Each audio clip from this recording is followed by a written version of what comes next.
Hello, my story continues. Day 11.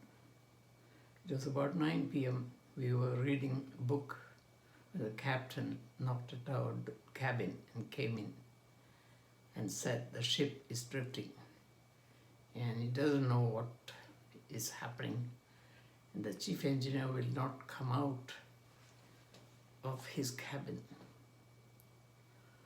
I pulled on my overall and swung into action before even the second engineer reached the engine room. The engine had to be stopped, said the fourth engineer, who was so on duty. The oil pump is not working to provide oil lubrication to the main engine. I asked the second engineer to run up and inform the captain to drop anchor and to explain the situation. By the time the second engineer came down, I had already arranged the cover to be opened. 8 4-inch nuts had to be taken off, and the cover was as large as a bedroom in a house, about 6 feet in height, 14 feet length, and about 12 feet wide. 2 available socket-like spanners were awaiting my instructions. The steel ceiling held 4 chain blocks, lifting mechanism, where 4 men were ready to pull the chain simultaneously when the second engineer finally came down. He saw the situation in hand and went back to inform the captain, who said, "Why didn't you use the telephone in the engine room instead of wasting time?" The captain decided to come down into the engine room to see for himself what was going on. By now the ship was rocking sideways and every which way you can think of. One of the deck officers shouted through the intercom that the crew, mainly all Africans, were shouting, "Shaitan, Nakuja, Kimbieni." It means the devil is coming, let us run. And they were all trying to jump ship. Jump where? Into the roaring sea? On top of all the trouble we were encountering, the crews were trying to kill themselves.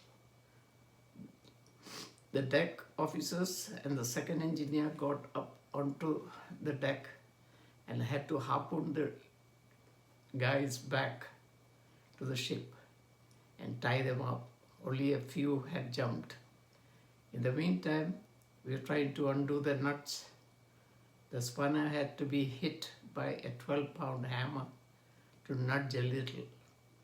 The captain was bringing food for all the workers and soft drinks and coffee to keep us awake. We in the engine room lost time. The night had turned into day and back to night again, and we managed to lift the cover about 6 inch high and decided to let it rest on blocks of wood with the chain block still attached to it. With a torch, I peered into the clearance and I saw a 6 inch diameter gear wheel was worn out.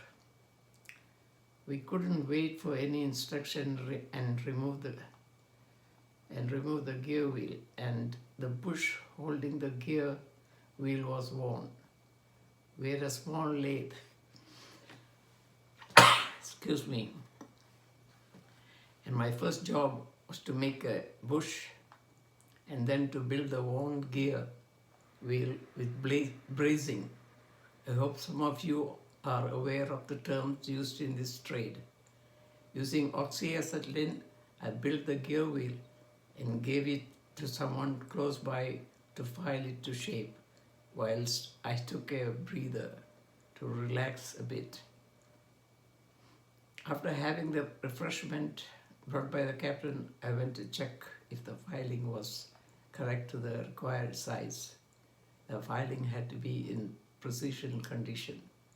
I then fitted the gear onto the bush that was acting as a bearing. If too tight, the gear would cease. The captain was noting down every small details that was going on in the engine room. It was like a operating a body and giving the assistant surgeon to finish up the job, stitching up, I mean.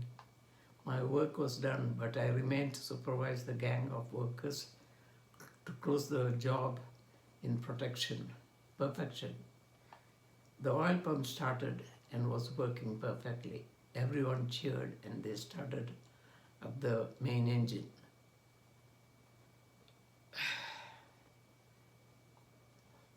Everything was on the move. After seeing everything was on the move, I actually crawled to the cabin and fell asleep. We had drifted so far that the ship had to take more than its original time to reach Madagascar. It was a night to remember. It took us more than 2.5 days to complete the job. I was promoted to chief engineer and nobody had any reason to complain. Everyone was actually delighted. I was only 20 years of age. They started saying, "Mtoto anakuwa mbwana kubwa, mzuri sana." It meant the little boy has become big boss, is very good. After reaching Madagascar, the story will continue. Bye for now. God bless and stay safe. Subscribe, please. Bye-bye. Thanks.